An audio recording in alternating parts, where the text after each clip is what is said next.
Hi, Dawn Epting here, and I'm really excited to discuss this subject today. I think that it will help some of you, maybe with some of the things that you've been dealing with. So, today, essentially, I want to talk about the reason why we desire abusers when we have been in an abusive relationship. So, if the relationship has ended, for example, why do we desire to be with these people? Um, and one of the things I want to talk about today is the Stockholm Syndrome. I think that this is a big factor in why, when romantic relationships end, for instance, or it could be friendships, it could be work relationships, a number of friendships or relationship types, why we desire to be with those people. And so the Stockholm Syndrome, it says, is a psychological response wherein a captive begins to identify closely with his or her captors, as well as with their agenda and demands. So essentially, this term is derived from a bank robbery that occurred in Stockholm, Sweden, of course. And 4 employees, I'm reading from the article at times, were taken captive for 6 days. And during a telephone call, one of the captives or hostages told the Swedish Prime Minister that she fully trusted her captors but feared that she would die in a police assault on the building. So it goes on to talk about the most infamous case of the Stockholm Syndrome, which was the Patricia Hearst case, Patty Hearst. It talks about how in 1974, after 10 weeks of being held hostage, she actually helped her captors rob a bank. So the article, this is the part I really want to get to, and this is on Britannica.com. States psychologists who have studied the syndrome believe that the bond is initially created when a captor threatens a captive's life, deliberates, and then chooses not to kill the captive. The captive's relief at the removal of the death threat is transposed into feelings of gratitude toward the captor for giving him or her life. As the Stockholm bank robbery incident proves, it takes only a few days for this bond to cement, proving that early on the victim's desire to survive trumps the urge to hate the person who created the situation. So essentially, the victim is just really happy to have survived and that the captor let them live. The article, and this is the part I really want to get to, states the survival instinct is at the heart of the Stockholm Syndrome. Victims live in enforced dependence and interpret rare or small acts of kindness in the midst of horrible conditions as good treatment. They often become hypervigilant to the needs and demands of their captors, making psychological links between the captor's happiness and their own. Indeed, the syndrome is marked not only by a positive bond between captive and captor, but also by a negative attitude on behalf of the captive toward authorities who treat the captor-captive relationship.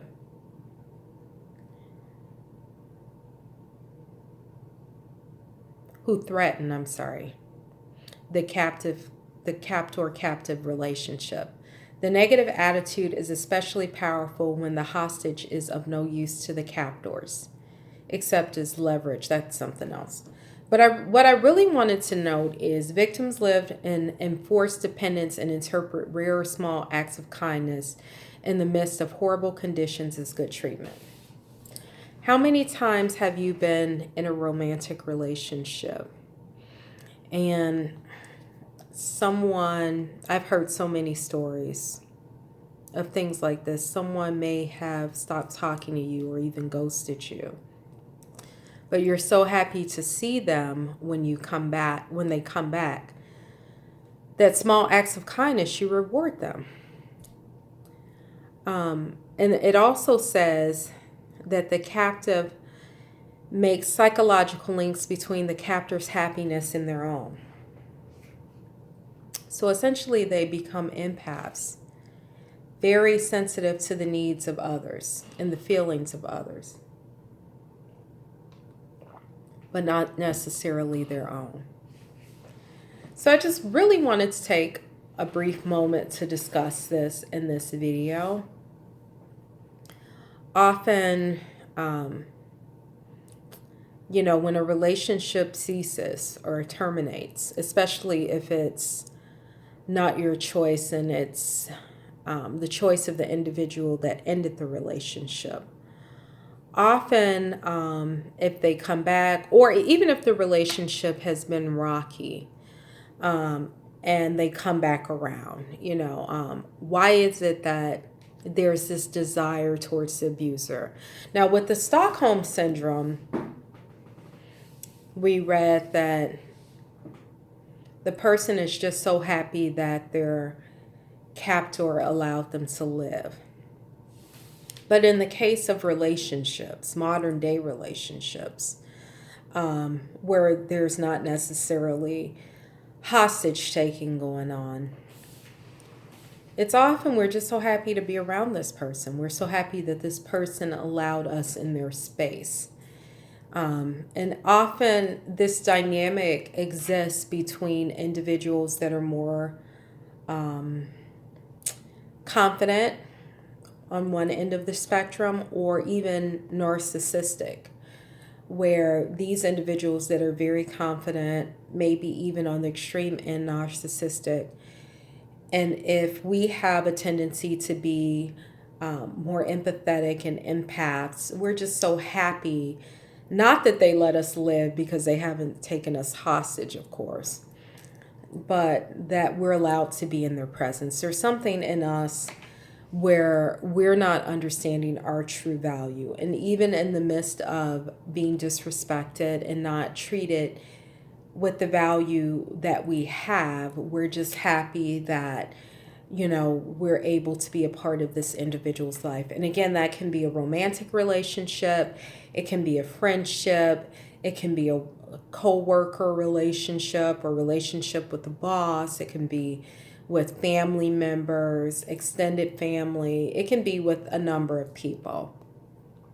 So a lot of you who know me, or even if you don't, one of the things I talk about, and I also want to state, of course, I am not a trained counselor. I ran a hotline called Christian Suicide Prevention for a number of years. But I'm not a trained counselor, but these are incidents that have occurred in many of the people that I've talked to, and to a certain extent, even in my own experiences.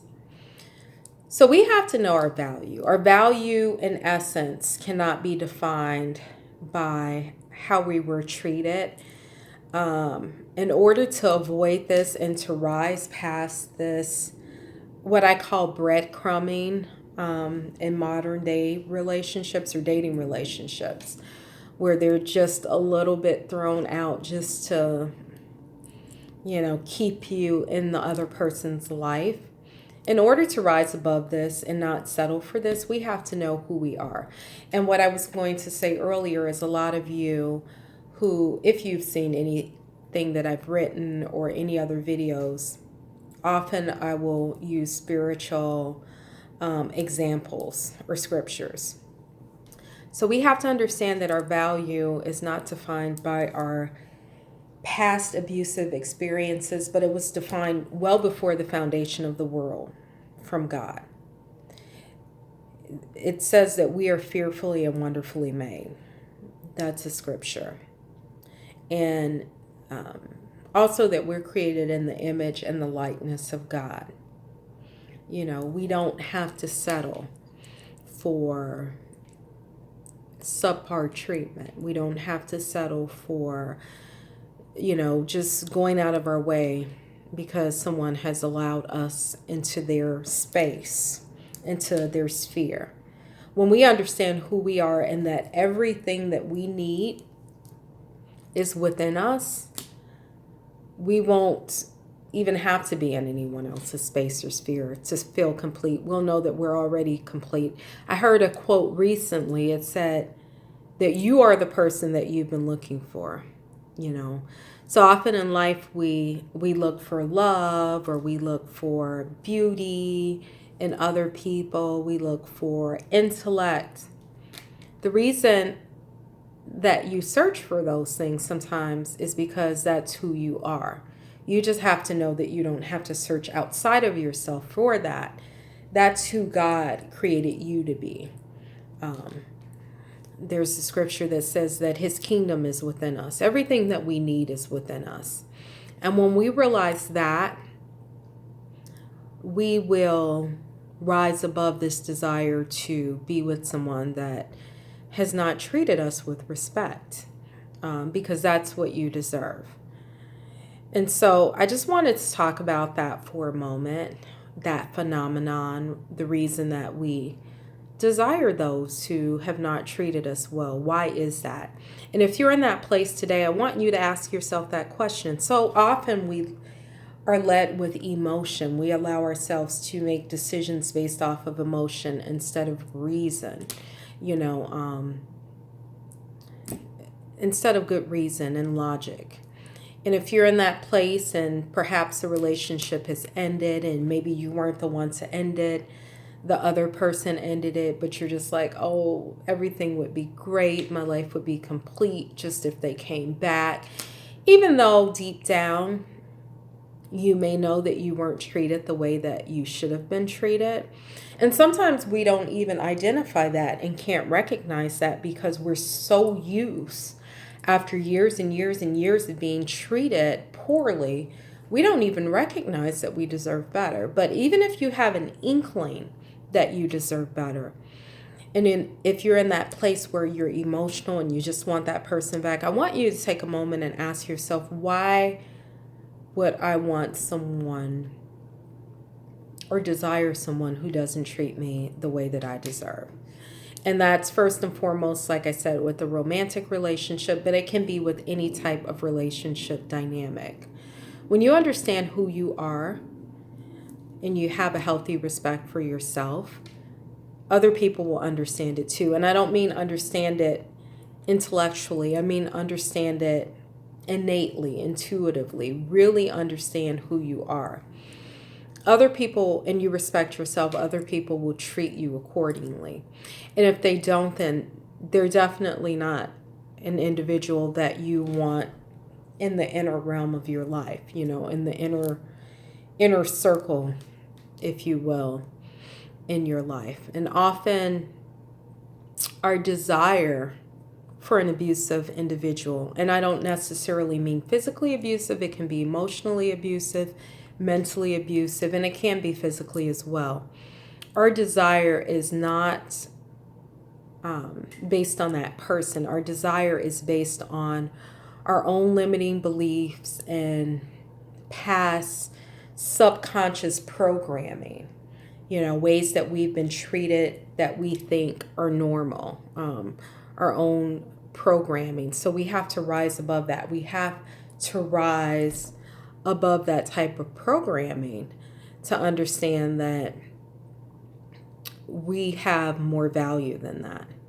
And it may entail being alone, for a period of time, not indefinitely. It may entail being alone, and that's okay. But often those past experiences shape who we are today and what we allow and what we will tolerate with individuals. So hopefully this has been helpful. Please hit the subscribe link if you're interested in more videos as I put out newer content and more applicable content, if you will. And thank you so much for joining me. If you have any questions, I would love to answer them. And just know that you are fearfully and very wonderfully made.